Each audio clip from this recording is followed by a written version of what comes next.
All right, in this video we want to talk about getting MongoDB installed. Now there's two editions of MongoDB that are available. One is the MongoDB Community Edition. Now this is free to use, and this is exactly the edition that we want to be using in the course.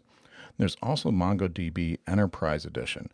Now this is going to require a subscription, and it's going to include enterprisey features like SMP monitoring, LDAP, Kerberos, and also system event monitoring, whatever that is. So we're going to get some enhanced monitoring. And this is for the guys running in enterprises that are going to be paying for support. We do not need any of these features. The Community Edition suits our needs just fine, so we are going to be proceeding with that. Now, MongoDB is supported on most operating systems. On OS X, which is my operating system of choice for development, you need to be running 10.7 Lion or higher, and also on x86. Lion's a fairly old release of OS X, so hopefully you're still not running on something older than Lion.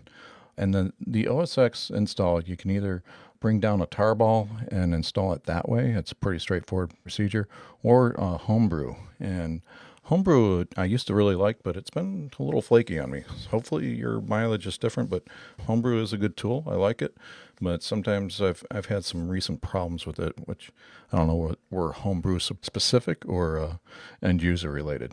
Now on Windows, which I think probably the majority of you are going to be using, Windows Server 2008 R2 or Vista. So you can do a pretty old version of Windows. Hopefully you're running at least Windows 7, preferably 10. Now, Windows XP is explicitly not supported. I hope none of you are still running Windows XP out there, but if you are, it is not supported at all. And of course, popular Linux distributions are available for MongoDB. Red Hat, CentOS, SUSE, and Amazon, which are very closely related. If you know Linux, they are available as RPM installs. And then Ubuntu and Debian, those are clearly closely related as well, and that's available in Debian packages.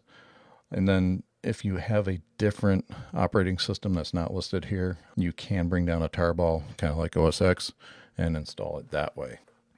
Then another option that you have is to run MongoDB inside of a Docker container. Personally, this is how I run MongoDB. I use a Docker container to bring up the Mongo database. I do not have MongoDB installed natively on my OS X system. I'm a big fan of Docker. If you want to know more about Docker, I do have a whole course on Docker for Java developers. I'm not going to be able to get into Docker in depth in this course. It's really beyond the scope. We really want to keep this course focused on Spring Boot and angular.js. But if you are interested in this area and you don't have Docker skills and want to expand those, I do have a great course on that.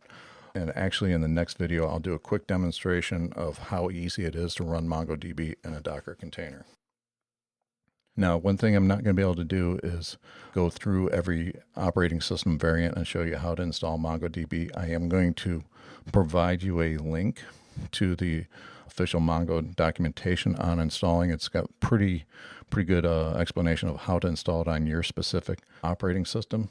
Now, going forward, for the JHipster stuff to work, you're going to need MongoDB up and running on your local host and accepting connections on port 27017. Now, this is the default MongoDB port, and it's also used by JHipster. So the database connection that's going to be configured by JHipster will be looking at this port. Now, once you do get Mongo installed, I highly recommend that you connect to it using a MongoDB client. Robo3T is a great client, and it is available for all operating systems.